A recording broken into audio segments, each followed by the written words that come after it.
but I'm really worried that some people are just really susceptible.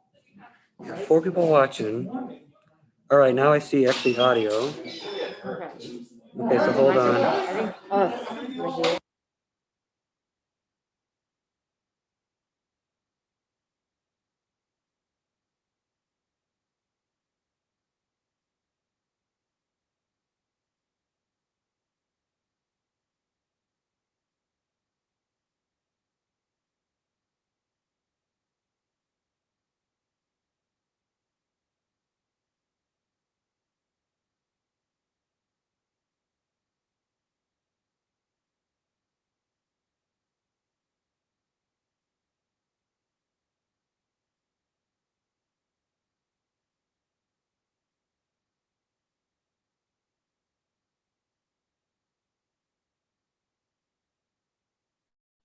I think I'm ready. Okay.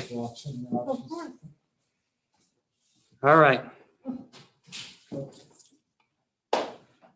So, yeah, if you want to. All right, come on. Yeah. Whatever. Oh, It's your show. all right, are we live? We're live. I think we're live. Thank you all so much for being here. This is going to be a fantastic night. For those that may not know, what's behind me is a mural by Brett Mason and Mike Grimaldi. All right.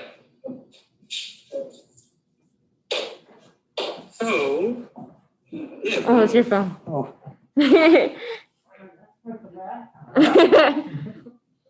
Take 2. This is the joy of doing things live. Thank you all for being here. Really excited about tonight. Joined by 4 incredible artists with long histories of Montserrat. What's behind me, for those who surely all know, is this fantastic mural by Brett Mason and Mike Grimaldi. They have been working on this project really since that first week of January. They spent about 1 full week coming together for the first iteration of the project, and since then, both artists have returned back several times to kind of rework the piece, sometimes with a plan, sometimes without, just kind of allow the work to speak with each other, themselves individually, and with the wall. I mean, I think it's that wonderful combination of material, concept, and form. Really excited to have 2 of some of their favorite faculty during their time at Montserrat, Judith Broussard-Brown and Tim Harney, both as well like superstars in Montserrat's community. So what we're really hoping for tonight is just a casual discussion, that we really don't have any planned talking points, we don't have anything that we're trying to hit. We're just looking at a live critique mixed with waxing nostalgic, mixed with just good old fashioned discussion. Okay. So who wants to take it away? I do. Well, I was really kind of excited to be able to do this because I haven't seen you guys for a long time. And it was sort of my, I thought it would be great for us to have conversations. I live in Boston, so at 7:30 I will disappear in the wind, right, to drive back to the city. But it was just a really great opportunity to be able to see you and to be able to make connections between like what you're doing now and what your trajectory was, as you completed your education in Montserrat and went out to the world.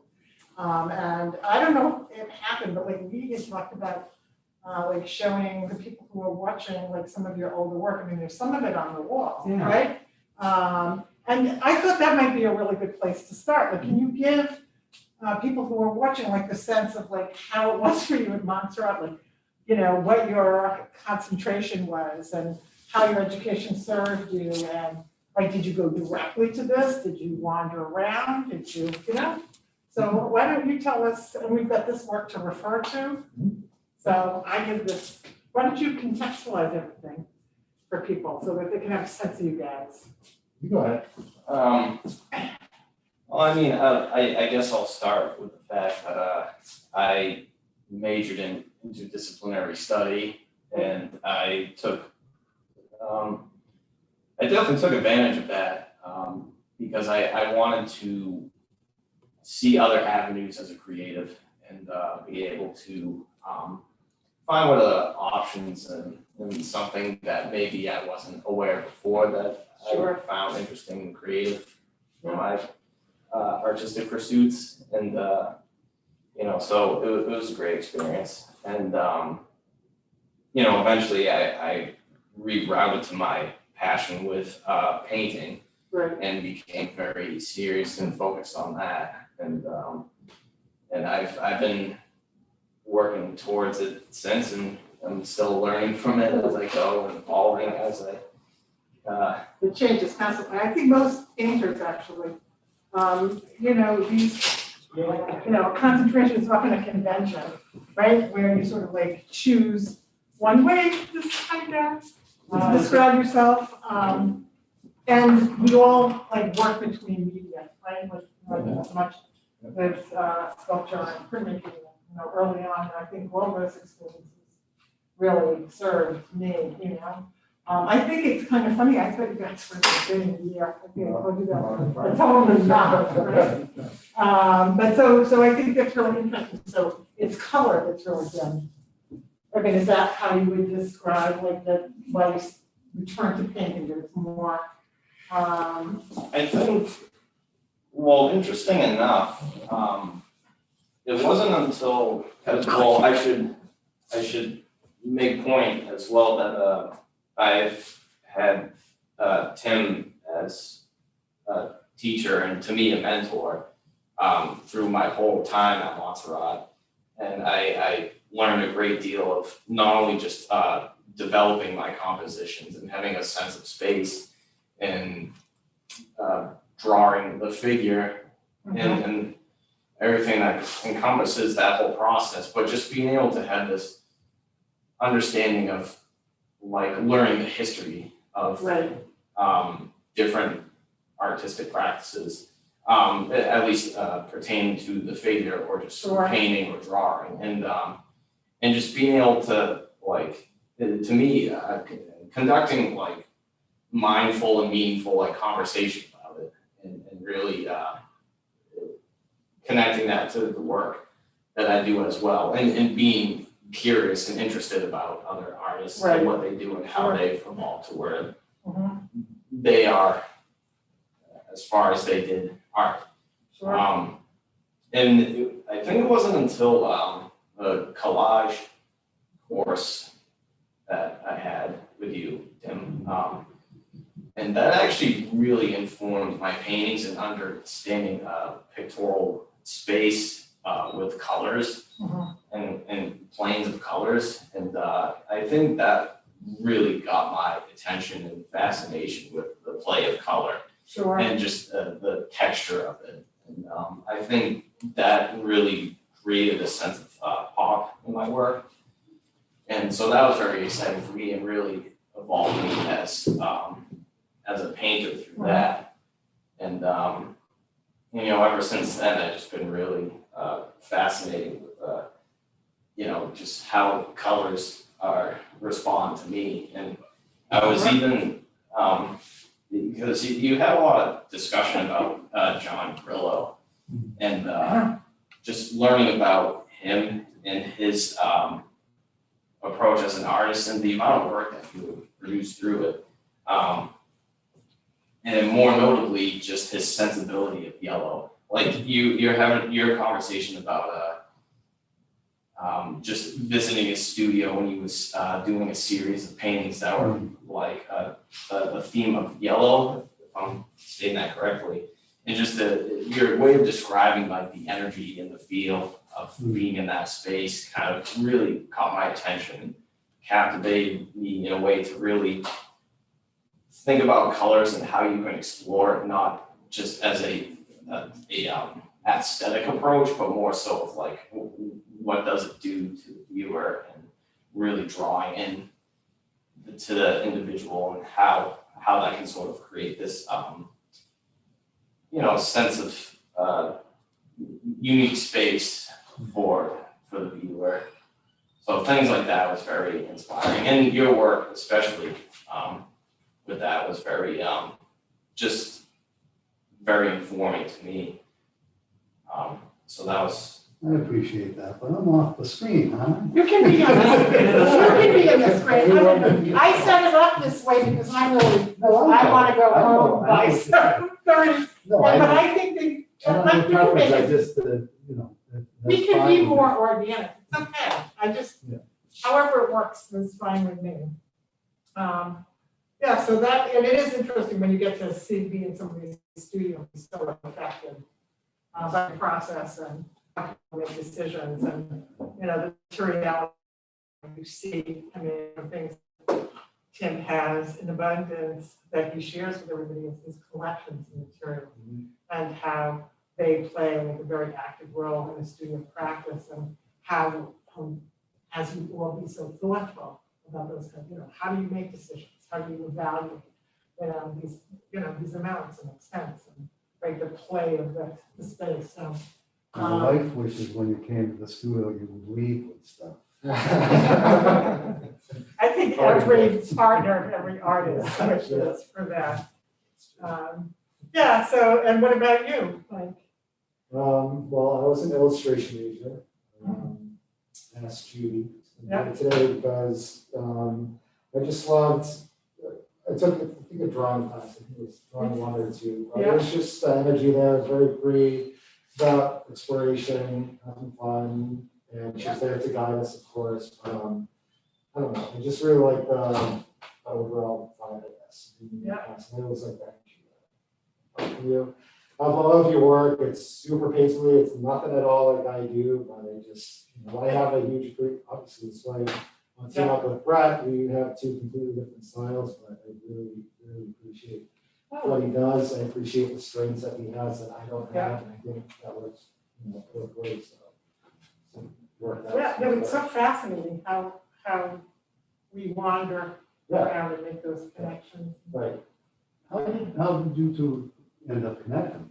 We just connected, Yeah, I guess, last spring. I I'm guess. so blown away by that.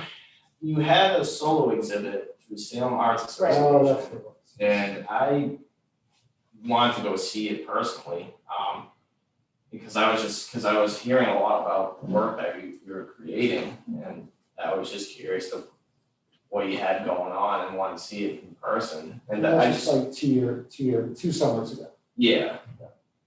Was it over the summer? Yeah. It was, yeah. I remember setting it up and it was not, it was hot in that whole day. It Alright, was the summer. that makes sense. It's so funny, but it's so recent. Yeah. Like that super was the recent. thing that really blew me away when I talked to you about this. Here, I thought you guys, because I knew you wrote in Beverly, sort of. Yeah, I knew you were around.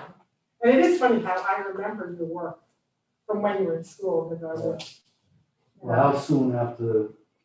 So I think did you get I working think about a year, I think the next summer, or the next spring, we just sort of started talking, about, we both had a big appreciation for each other's work, and I think we initially just talked about doing a collaborative piece somehow. And we wanted to see what was out there, what options were out there to do something that would be seen, in public. People could see where this us creating a piece in the studio and posting it to Instagram, Facebook, whatever. So Montserrat put out a call for a mural over at 301. So I thought that would be an awesome way. I had painted a mural over at 301 a couple years ago, and I thought that would be an awesome opportunity for Brett and I to do a collaborative piece on that. So I reached out to Nathan and told him this is just shot in the dark. I don't know if there's something you'd be open to, because there wasn't really much of discussion as far as group collaborations, especially something that we were kind of what we were trying to do. But he loved it, and so we got together, and just to see how it would go, us creating together, just sort of on a whim. And this piece in the center over here, I think that's very cute. it's I can. Yeah, you can take it off the wall. What the heck? Your work. Mm-hmm. We are. Yeah, you talk and I'll do the man away thing. So yeah, it's just a collaborative piece, mostly with paint marker and acrylic. I don't remember, did you put down a really like a rough sketch as like a base for this? How did you even start? Do you remember? You put down any type of sketch? I think way ahead, we had this concept of like duality of like perceptions in a way, and kind of riffed off this idea of a moon and a sun element in the piece, and we kind of just rolled with that because it's just it's like that they how do I put it? It was like they kind of have important roles either way, and that's kind of how You did it, went off of you that. did it together in the same space at the same time, you didn't pass it to each other. In the same space at the same time, but Brett would go up for like 15 minutes, do his piece, and then I'm right there, See, 'cause otherwise, I didn't want to do it. I. I'll go putting that in there. You work well, you work really well together. So yeah, this was a good sort of like task to see how we would work together, both visually and, from person to person. That went well, and this was like the big test, that went awesome. So after that, we decided to have our own side thing now called Bold Ya So. Told You So, bold, I don't know, it's kind of. No, it's kind of cool. Play with words, Yeah. but it's catchy and it's plays off of like what we do as artists and our persona in a way. So a lot of my work, I really love like kind of trippy line work kind of stuff. It's always been a big part of my work. Yeah, So a lot of these, so line patterns and stuff, a lot of that's me. Brett does some really cool patternizations too. He's obviously extremely painterly. That's not something I am. So I think the mix between that and really graphic work just it works really well together. it's funny, when I came into the gallery, this is apropos of just an observation, is, and you told me that this was the initial, collaboration. One of the things that I noticed is that in a lot of ways, there's this kind of like a breathing space in this one, right? That's different than the more flower shaped color, right? And I was just wondering like how conscious you guys are of that, or if it's something that you like to play between, or like, I mean, I know every piece is really different, but that was just something. Yeah. It's a good question. Assuming I'm still answering to this. Yeah. One of the things we wanted to make sure as we're conducting this was to not make it too loud and to like have it just be overcrowded. Okay, Like so we- that was the, Yeah, I think we just wanted to, obviously we wanted to make sure that we weren't overstepping each other. That was kind of, at least for me, That was the big biggest part of it. I think with anything, So- it's really, it's tough to find somebody, whatever it is, if you're in a band, if you're an artist, a relationship, finding somebody that you can collaborate with. It The way was, where both people feel like they're getting. well, I guess one of the things I sort of noted is this is very intact kind of dialogue Yeah. going on here, and it's different, no less intact, right? But just very different, I just was wondering. I think, I would say maybe just Oh. having, No? I think just having conversations and like planning ahead, especially with Nate about the project. I think just that kind of evolved and put our mind into gear of like what we're kind of hoping to see in the process of the work. So I think just this whole project in itself kind of is what pulled it together with the final product. Well, you don't want to, I would suggest there's a little difference just the minute you're on this wall Right. with the material and what's happening here. Oh, yeah. And imagine, it'd be interesting, but it isn't not that you're purely commercial, but, leaving commercial aside, people kind of got you on a window when they commission you or whatever. So you can't come in here and do an abstract expressionist piece. Right. Yeah. You know, Definitely. and so it does get a little bit more planned, and whereas that has the energy of a little bit more call. Yes, You know. Yeah.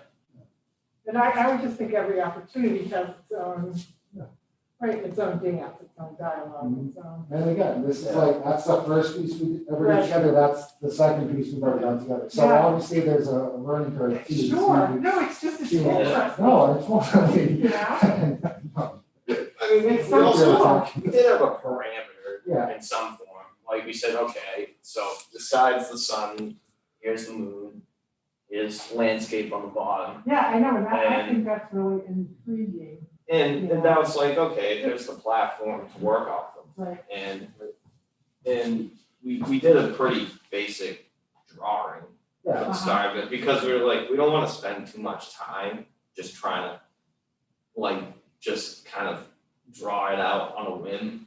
Right, Like, we wanna have everything like Well, set in place and Right, have. you can't afford the, Right. fits and starts of a studio. Right. I mean, you know, one of the things I was gonna ask you later, is that, you know, so much, and I'm sure Judy is kind of more, a kindred spirit on this too, you know, as a painter, a very big part of painting is, you know, the reject things in the painting, you know, that it goes by fits and starts and gets taken apart and goes through upheaval.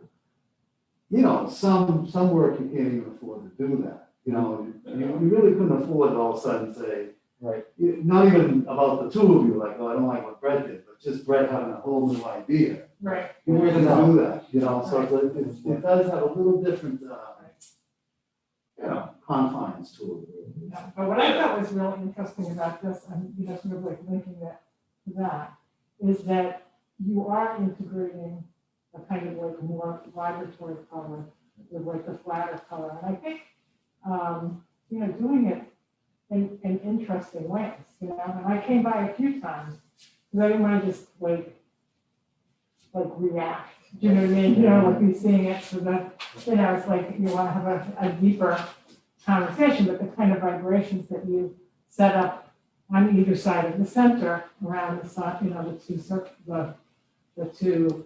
the sun and the moon, or however you call it, right? And how it relates to the bottom, right? And then that you're using a lot of color that's similar in value, but very different in temperature, and the vibration that sets up, that's very different, right? And this kind of like more playful, you know, disappearing, right, sort of vibration that happens up there, or the way that you let the ground plane receive, like that was really, Yeah. kind of You know, really that interesting. was something that you mentioned, wanting to specifically for the ground plane. I remember that you didn't want it to be so as intense. You knew that, you wanted to use some sort of like line, you know, I did a lot of this like line work kind of stuff. Style down here, the eyes, and kind of like abstract It's eyes. a little closer in spirit Mhm. to that. Yeah, right. So I Exactly. feel like this is a really great mix of, No, I like that complexity, you Yeah. know? And that comes into the idea of like, you know, we don't want things to be too loud or just like, and so intense where it's like, it's hard to navigate the pictorial plane, you know, at least, you know, that was a big concern for me, and, you know, Mike obviously is in the same plane, which, yeah, it's an interesting, like it becomes a conversation that isn't just discussing verbally, it's like, it's a conversation and just the work that we do together within it, which it kind of brings a whole other dynamic of the process, which I thought was really, and that was really what was, I was very curious and interested to see how it would happen in the whole, you know, duration of painting this. Mhm. Because like, it's very easy to just kind of use your own like painterly language or ideas and just kind of throw it out there and be like, well, this is how I do it. And now just kind of work around it. More so, it's just like, all right, well, this is how you're kind of going about it. How can I respond to it, and vice versa?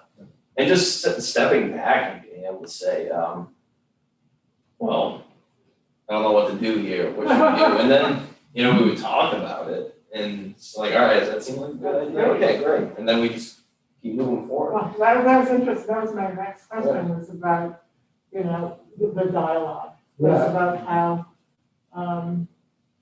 because I think you guys are really listening well to one another and It wouldn't responding. work, it would not work otherwise. Yeah. So I told Nathan that about this, we can stop by at some point, we both, or maybe when it was just me, but we did so I do a lot of my work I do on my iPad, Mhm. this app called Procreate. Whether it's like a mural or like I'll design a full mural on my iPad. I'll go and say I was painting on this wall. I'll take a photo of the wall, draw it right on my iPad, draw it right over the photo. So when it can show the client the finished piece as it would appear on the wall. And most of my own work, it's flat color, it looks almost like color by numbers, so it's gonna look like pretty much exactly what I'm showing them on the iPad. So the way that I was able to integrate that to working with someone else and why it was so helpful, I could take a photo of the mural at Save Was At, right on the iPad, live on the spot, sketch out my ideas and show them this is what I'm thinking of doing, say, that's great, or maybe Right. think about this or that, and then like go right up to the wall and make it happen. So I'm Make it trying to very get, easy. so Brett's gonna get himself an iPad, and that's really, we can both be able to Absolutely. Yeah. work like that, just on the spot, like Yeah. visually show what we're thinking. Yeah. Really cool. So that's just a cool way of integrating, new technology. One of the things I'm doing with students these days, I'm having them like print out, you know, take pictures of their work, print it out, play with it, back into, right, a digital format, being able to, you know, so that there are different ways to sort of like play with developing ideas. Yeah.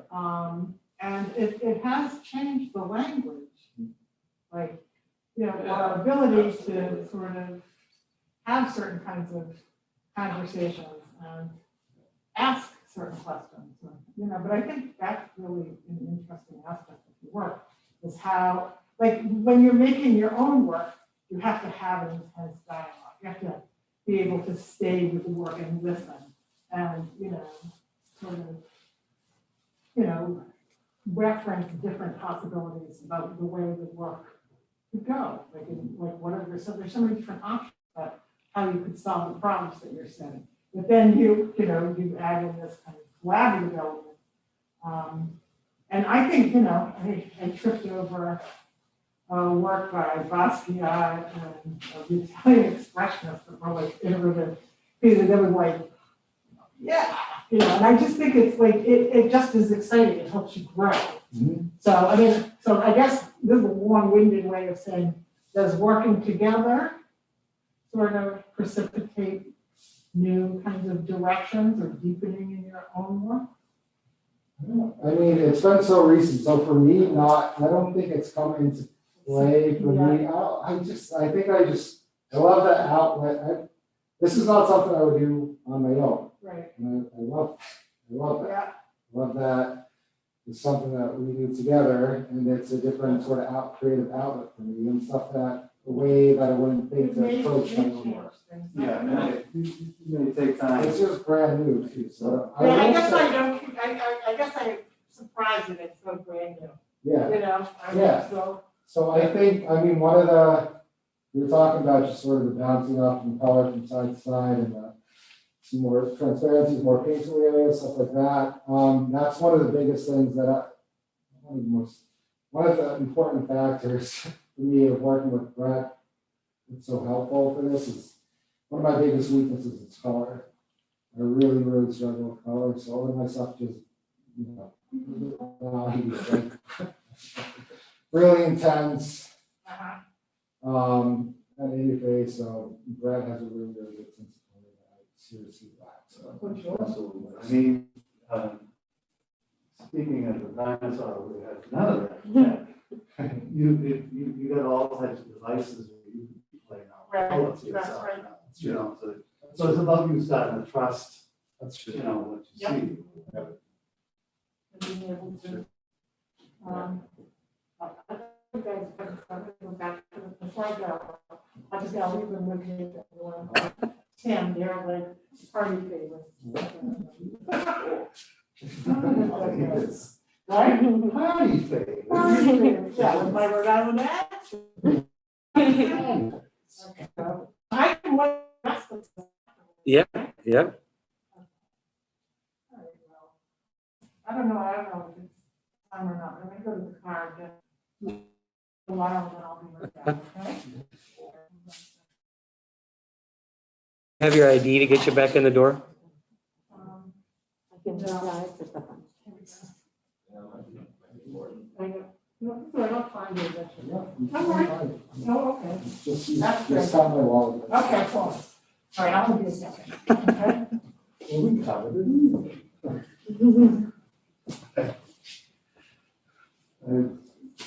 Because we started differently, I've already lost a couple things I was gonna ask. I think one of the things I really had thought of was what I mentioned earlier, just the, and it's more for Brett than you, Mike, because your work is almost based on it's gonna be carried out, you know? But in painting, it's really, as I suggest, kind of an important idea that it isn't necessarily, you know, calculated and carried out. It doesn't go A to Z, you know, but you obviously have to make, not a concession, but make a different commitment that you're not gonna all of a sudden throw it out, right? You know, you're gonna carry it out. Which probably points to it needing to be something you actually really design, you know, so you can kind of have some faith in it, right, going on, you know. It's just a little different, certainly a different experience. In the first place, I wouldn't collect. That's fair, that's for sure. That all me. But also the idea that I couldn't all of a sudden have to look at upheaval or change, you know, it's kind of a constraint, but an interesting one to live within.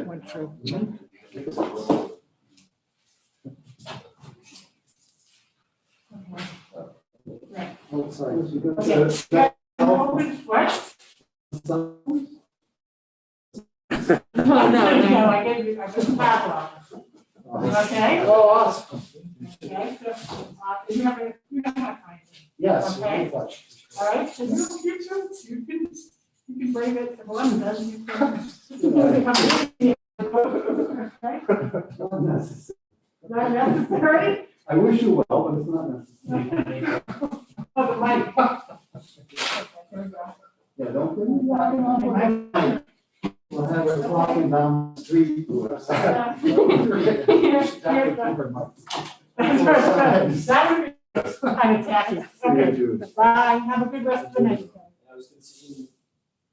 But I also, again, kind of jumped the gun, but I was trying to have, try and reflect on my memories.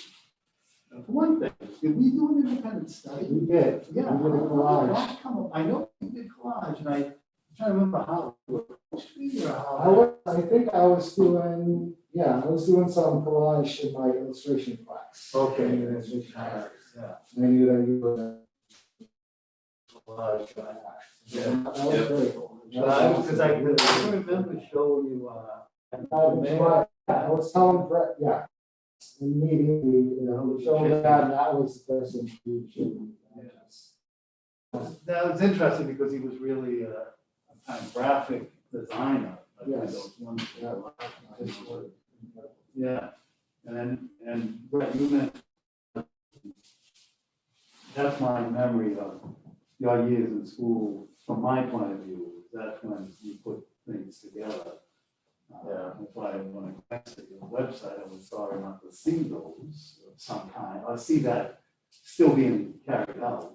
I mean, it's something, it'd be a nice way for you to inform the kind of geometry, remember that a lot of what you looked input to with that was through pieces, so. Yeah. So just as Mike, not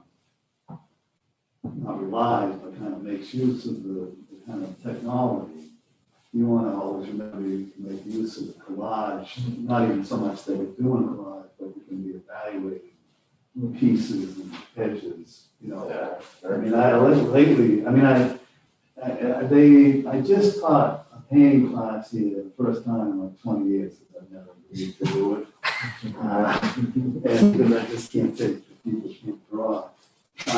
But we had the timing was such that it was a lot of people who were ready, who could draw, and so it was nice to do.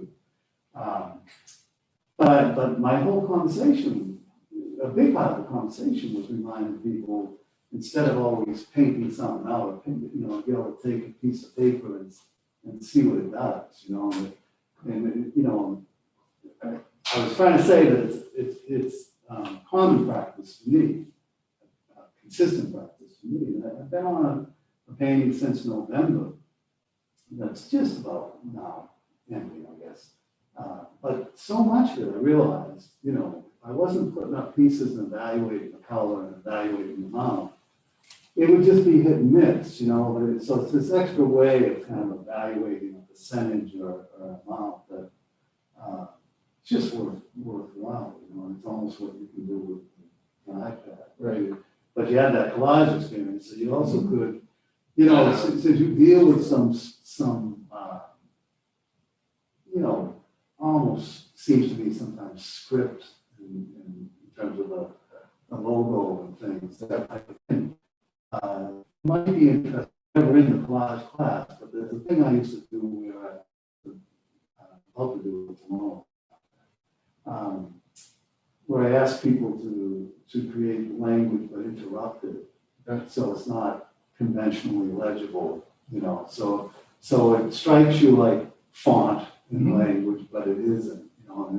And it'd be interesting. You couldn't do it for a place that wants their brand out, right? But for your own kind of playful work, you sort of could play with that idea that the language comes and goes. You could definitely incorporate some collage into at least into our fine arts. Definitely good. And Collaborative.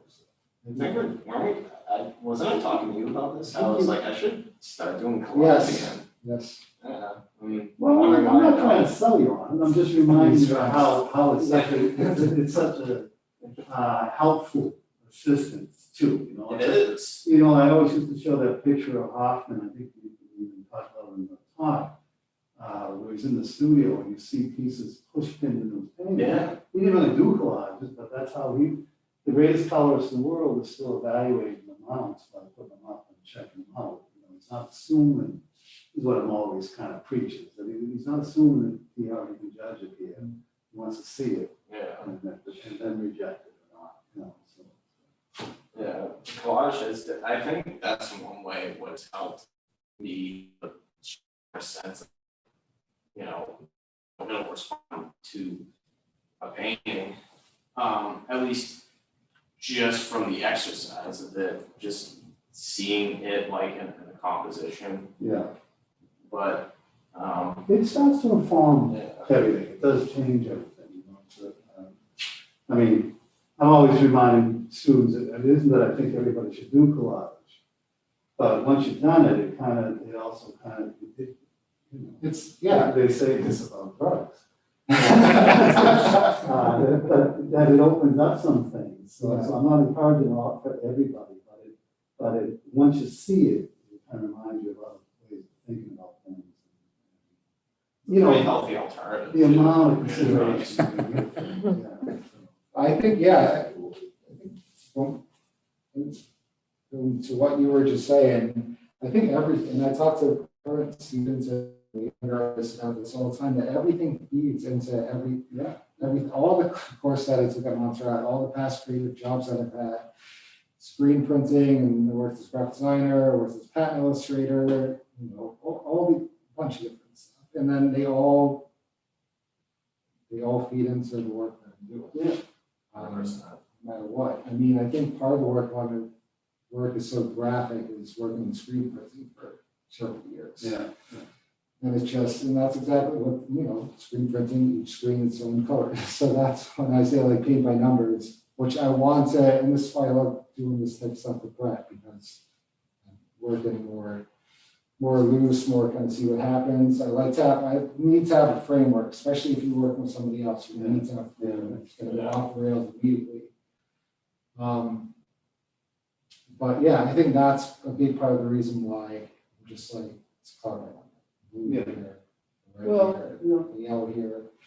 But I know where you. it's a I know shot, where you're coming but, from. but, you know, don't misunderstand either, because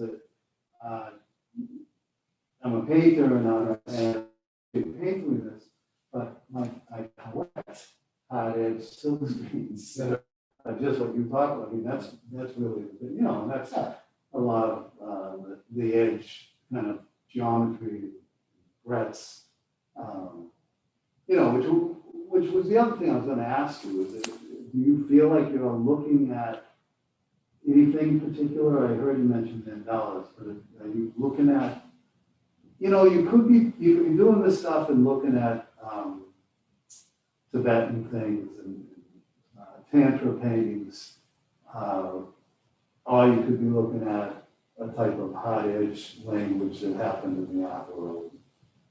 Or there's glimpses of this, especially when you bring in the earth, moon, and everything under the sun. You could be just looking at 60s hippies pop. You know, I mean, that imagery is what's, so that's because they're the people who all of a sudden tapped mandalas and that type of thing too. It's show up in 60s posters and things. So, but I'm just curious, you know, what of those kind of run through your thoughts when you're, or there's still kind of touchstones that you think about, you know, making up and. It's a good question. I mean, considering what I was doing, you know, during college and where I'm at now, I mean, I'm looking at all, like, one of the things that really attracted me was looking at the geometry in mosques. Yeah. Like, that was one thing that was really inspiring for me, and just the ceilings and them, like, just all the geometry and the shapes, and not just in the architecture, but in like the design of it. Right. It was just really fascinating to me to see that. And as far as like what I'm thinking, like I'm kind of creating my own dialogue with it. You know, I'm not exactly connecting to like anything historically, Yeah. but I mean, I'm sure there's some suggestiveness to it in some form. But I guess what I'll say, if it answers anything, is I think I became really attracted to it and really fascinated to mandalas and geometric art. I read Carl Jung's autobiography, Dreams, Memories, Reflections, I believe it is. And just the way he talks about his experience with making his own mandalas and just his process and what it means to him and the historical aspect of it, it's for some reason that really connected to me. And that really brought about something that made me kind of drastically change my view on like what I wanted to do as an artist. You know, step away from the figure and more so just see like not so much the character of like a figure in a painting, but create a character just like using shapes and sacred geometry as like a means of reflection to the viewer. But I think they're stronger than your figured work, because for all the reasons I said about the collage. I think when you would move pieces and you know, some of those were some of those certainly explored geometry, the symmetry or balance. But the figures, you know, the irony is, the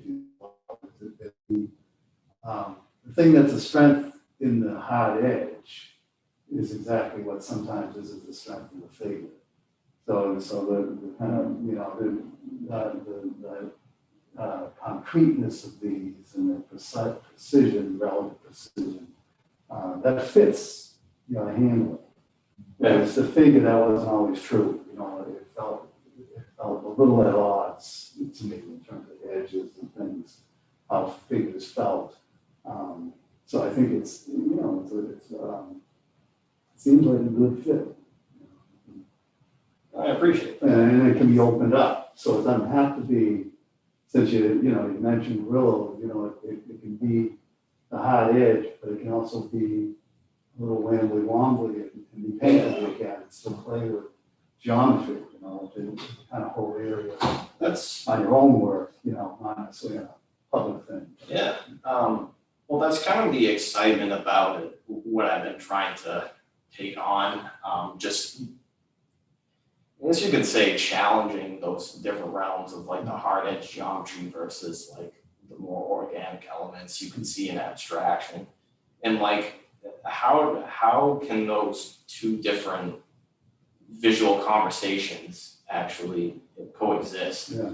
And I was talking to years ago, probably 5 years ago, Anthony Falsetta, Beverly artist, and I was trying to explain to him what I wanted to do next. I was like, I want to create landscapes and use natural elements in my work, but put in the context of sacred geometry and have them blend together like nicely. And he's like, I don't know how you're gonna do that, but let me know how that goes, because I'm curious. Because it's interesting and it's a challenge at one hand, and Well,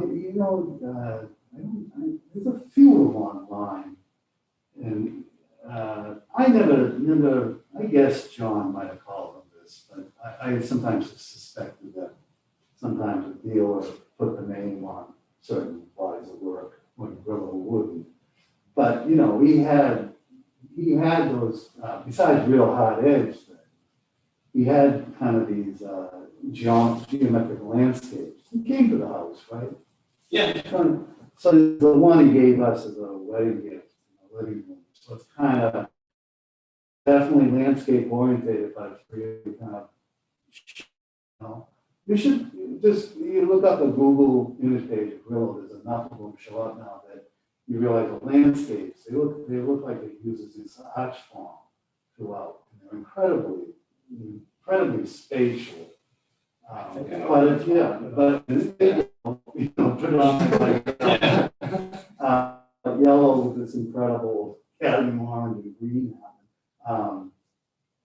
And they always struck me like an amazing combination of kind of soft edge and geometry. And again, because he's a guy who would probably out hard edged anybody around, or at least was equal to anybody. So he could open up those type of things, but, and in a way, your collaboration was a little like that. It wasn't quite so insistent, so it has geometry, but it's also, what Julie said, has some breathing to it too. And I was gonna ask you, so would somebody like Edward Boucher be something you look at, Yeah. Edward Boucher on the West Coast was part of what they call, again, somebody else put this, a cool school. They were painters from LA. So they weren't the San Francisco. Right. But Boucher, you'd know him because he did big words, Right. painted words that looked like they were made out of water. So he's an incredible graphic guy. Yeah, you look him up. It's RUSHE, I think. Boucher. And its most famous painting is on a gas station, Standard Oil, but it's really a guy who just loved words, and so, you should really look at him. Because you sometimes are stepping on his footsteps without knowing it, from some things I looked at. that sounds cool. Yeah, really check it out. And Brillo's work too, I really like talking about just the combination. Yeah.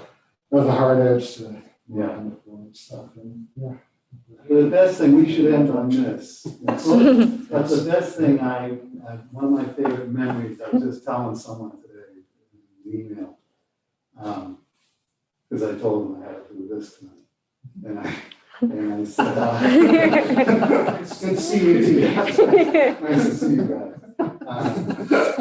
But Grillo, I used to go to shows with Grillo, we go to, student, come to a show, like a graduating show.